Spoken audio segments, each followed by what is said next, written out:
Hi, my name's PastorDoostyn. Thank you so much for clicking on this video and for joining me for this journey as we read through the entire Bible in 1 year, one day at a time. In each of these videos, I'll be reading 3 or 4 chapters. I'm reading out of the ESV. I hope you enjoy this. Like and subscribe for more, and you can expect a new video every morning at 8 a.m. all throughout 2024. Let's get into the reading. God bless you. The Book of Esther, Chapter 1. Now in the days of Ahasuerus, the Ahasuerus who reigned from India to Ethiopia over 127 provinces, in those days when King Ahasuerus sat on his royal throne in Susa, the citadel, in the 3rd year of his reign, he gave a feast for all his officials and servants.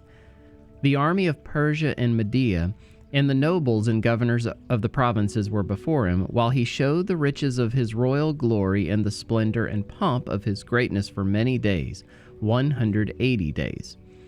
And when these days were completed, the king gave for all the people present in Susa the citadel, both great and small, a feast lasting for 7 days in the court of the garden of the king's palace. There were white cotton curtains and violet hangings fastened with cords of fine linen and purple to silver rods and marble pillars, and also couches of gold and silver on a mosaic pavement of porphyry, marble, mother of pearl, and precious stones. Drinks were served in golden vessels, vessels of different kinds, and the royal wine was lavished according to the bounty of the king. And drinking was according to this edict. There is no compulsion. For the king had given orders to all the staff of his palace to do as each man desired. Queen Vashti also gave a feast for the women in the palace that belonged to King Ahasuerus. On the 7th day, when the heart of the king was merry with wine, he commanded Mehumam, Biztha, Harbona, Bigtha, and Abagtha, Zather, and Carcass, the 7 eunuchs who served in the presence of King Ahasuerus, to bring Queen Vashti before the king with her royal crown, in order to show the peoples and the princes her beauty, for she was lovely to look at. But Queen Vashti refused to come at the king's command delivered by the eunuchs. At this, the king became enraged, and his anger burned within him.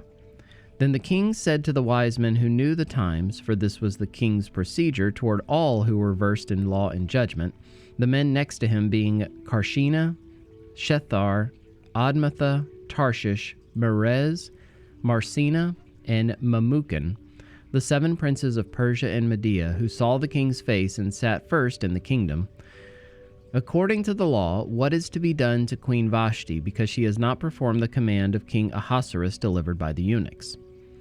Then Mamukan said in the presence of the king and the officials, not only against the king has Queen Vashti done wrong, but also against all the officials and all the peoples who are in all the provinces of King Ahasuerus. For the queen's behavior will be made known to all women, causing them to look at their husbands with contempt, since they will say, King Ahasuerus commanded Queen Vashti to be brought before him, and she did not come. This very day, the noble women of Persia and Media who have heard of the queen's behavior will say the same to all the king's officials, and there will be contempt and wrath in plenty. If it please the king, let a royal order go out from him, and let it be written among the laws of the Persians and the Medes, so that it may not be repealed, that Vashti is never again to come before King Ahasuerus. And let the king give her royal position to another who is better than she. So when the decree made by the king is proclaimed throughout all his kingdom, for it is vast, all women will give honor to their husbands, high and low alike. This advice pleased the king and the princes, and the king did as Mamukan proposed.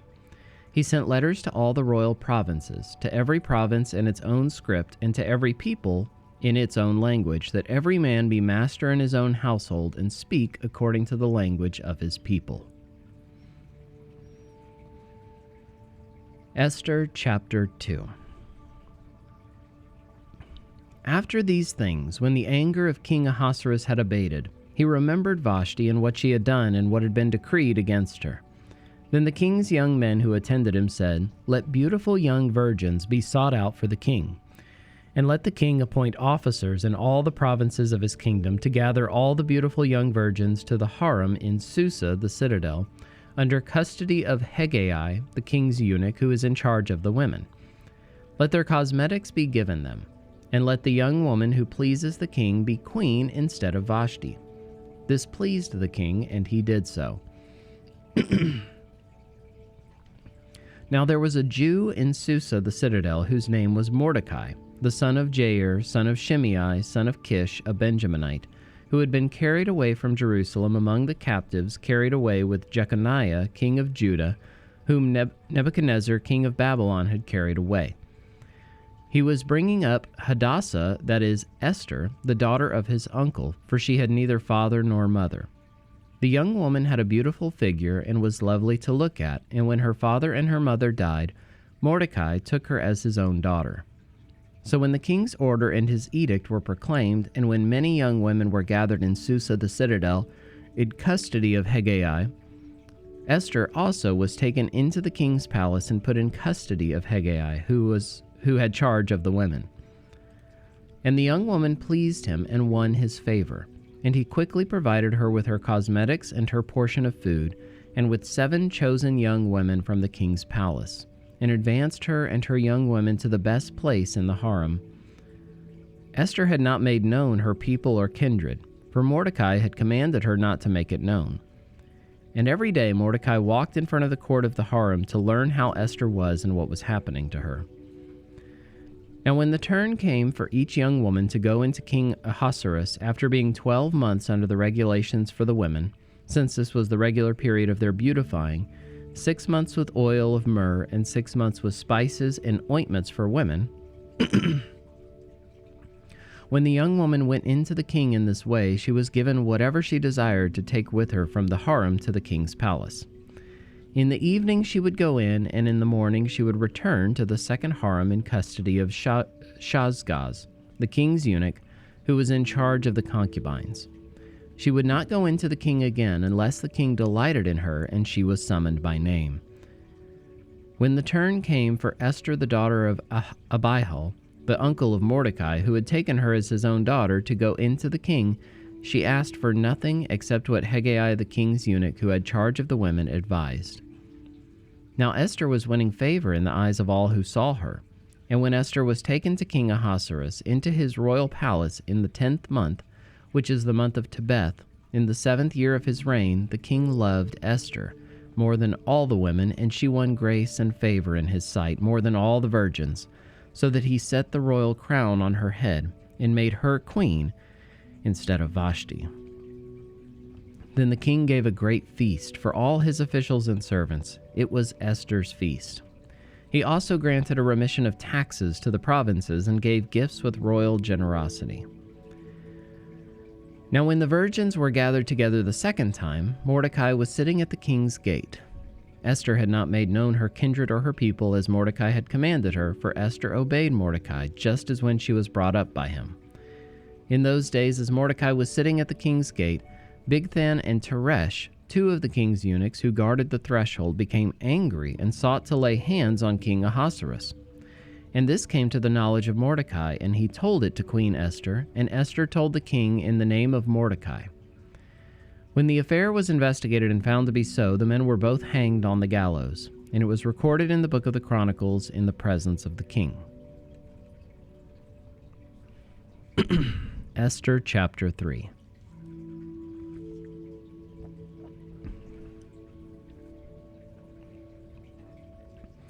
After these things, King Ahasuerus promoted Haman the Agagite, the son of Hammedatha, and advanced him and set his throne above all the officials who were with him.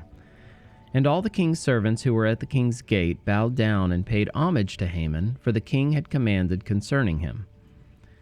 so commanded concerning him. But Mordecai did not bow down or pay homage.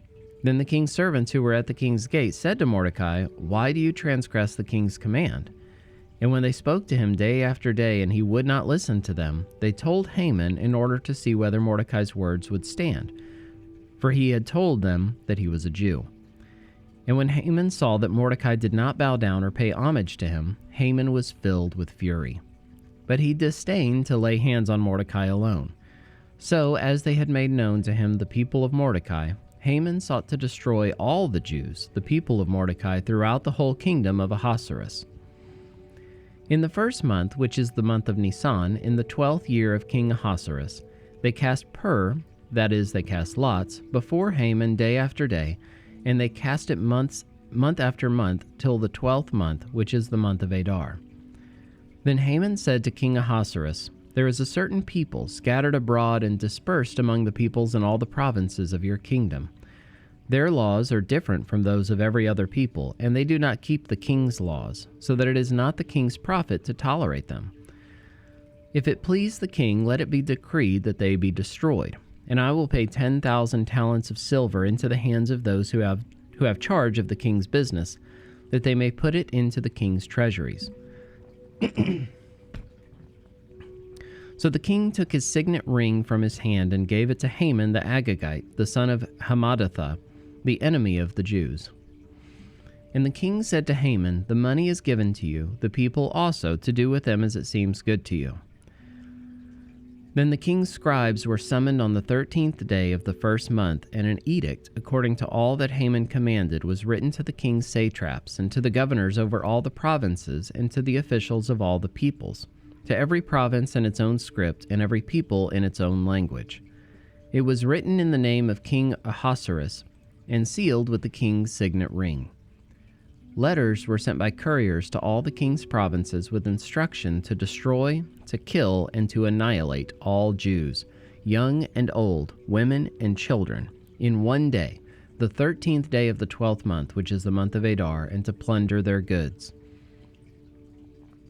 A copy of the document was to be issued as a decree in every province by proclamation to all the peoples to be ready for that day.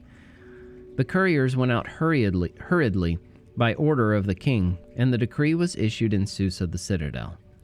And the king and Haman sat down to drink, but the city of Susa was thrown into confusion. Esther chapter 4. When Mordecai learned all that had been done, Mordecai tore his clothes and put on sackcloth and ashes, and went out into the midst of the city, and he cried out with a loud and bitter cry. He went up to the entrance of the king's gate, for no one was allowed to enter the king's gate clothed in sackcloth. And in every province, wherever the king's command and his decree reached, there was great mourning among the Jews, with fasting and weeping and lamenting, and many of them lay in sackcloth and ashes. When Esther's young women and her eunuchs came and told her, the queen was deeply distressed. She sent garments to clothe Mordecai so that he might take off his sackcloth, but he would not accept them. Then Esther called for Hatach, one of the king's eunuchs who had been appointed to attend her, and ordered him to go to Mordecai to learn what this was and why it was. Hatach went out to Mordecai in the open square of the city in front of the king's gate, and Mordecai told him all that had happened to him, and the exact sum of money that Haman had promised to pay into the king's treasuries for the destruction of the Jews. Mordecai also gave him a copy of the written decree issued in Susa for their destruction, that he might show it to Esther and explain it to her and command her to go to the king to beg his favor and plead with him on behalf of her people. And Hatach went and told Esther what Mordecai had said. Then Esther spoke to Hatach and commanded him to go to Mordecai and say, "All the king's servants and the people of the king's provinces know that if any man or woman goes to the king inside the inner court without being called, there is but one law, to be put to death, except the one to whom the king holds out the golden scepter so that he may live. But as for me, I have not been called to come into the king these 30 days. And they told Mordecai what Esther had said. Then Mordecai told them to reply to Esther, "Do not think to yourself that in the king's palace you will escape any more than all the other Jews. For if you keep silent at this time, relief and deliverance will rise for the Jews from another place, but you and your father's house will perish. And who knows whether you have not come to the kingdom for such a time as this?" Then Esther told them to reply to Mordecai, "Go, gather all the Jews to be found in Susa, and hold a fast on my behalf, and do not eat or drink for 3 days, night or day. I and my young women will also fast as you do. Then I will go to the king, though it is against the law, and if I perish, I perish." Mordecai then went away and did everything as Esther had ordered him.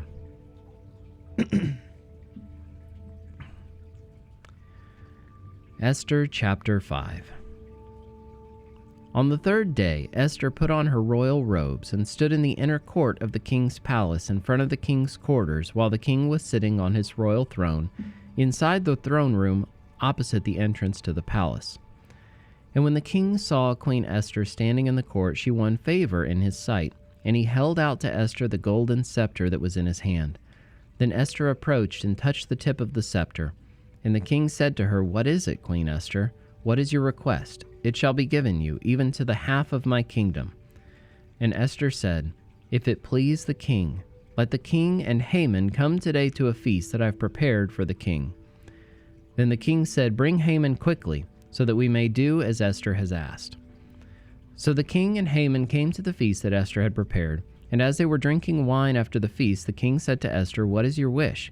It shall be granted you. And what is your request? Even to the half of my kingdom it shall be fulfilled." Then Esther answered, "My wish and my request is, if I have found favor in the sight of the king, and if it please the king to grant my wish and fulfill my request, let the king and Haman come to the feast that I will prepare for them, and tomorrow I will do as the king has said." And Haman went out that day joyful and glad of heart. But when Haman saw Mordecai in the king's gate, that he neither rose nor trembled before him, he was filled with wrath against Mordecai. Nevertheless, Haman restrained himself and went home, and he sent and brought his friends and his wife Zeresh. And Haman recounted to them the splendor of his riches, the number of his sons, all the promotions with which the king had honored him, and how he had advanced him above the officials and the servants of the king. Then Haman said, "Even Queen Esther, let no one but me come with the king to the feast she prepared. And tomorrow also I'm invited by her together with the king. Yet all this is worth nothing to me so long as I see Mordecai the Jew sitting at the king's gate." Then his wife Zeresh and all his friends said to him, "Let a gallows 50 cubits high be made, and in the morning tell the king to have Mordecai hanged upon it. Then go joyfully with the king to the feast." This idea pleased Haman, and he had the gallows made.